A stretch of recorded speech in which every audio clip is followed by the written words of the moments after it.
Bismillahirrahmanirrahim. Assalamualaikum warahmatullahi wabarakatuh. Dan selamat sejahtera. Bertemu lagi saya Zaza. Ini Zaza ingin menceritakan tentang kisah yang berlaku di Johor. Iaitu apabila pihak Jabatan Agama Islam Johor telah mengadakan operasinya di daerah Keluang dan berjaya menangkap 4 pasangan yang bukan mahram.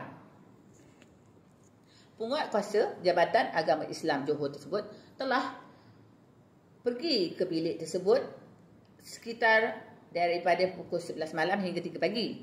Dan operasi itu berjaya menangkap pasangan dan salah satu pasangannya adalah orang yang dikatakan sudah berkahwin, iaitu berusia dia dalam anggaran 40-an dan 50-an.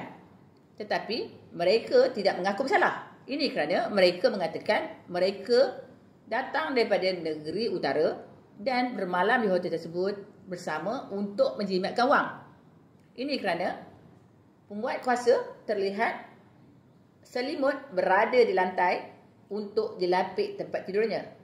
Tidak tahulah benda ini benar ataupun tidak. Mereka bertanya lagi, kenapa mereka berdua berada di dalam bilik sedangkan bukan suami isteri. Dan mereka mengatakan untuk menjimatkan kos dan tidak membuat apa-apa pun.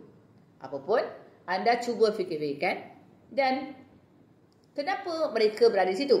Tetapi pihak Jabatan Agama Islam Johor berkata, dengar boleh, percaya jangan. Apapun, ini kerana ramai yang telah berkata sedemikian rupa.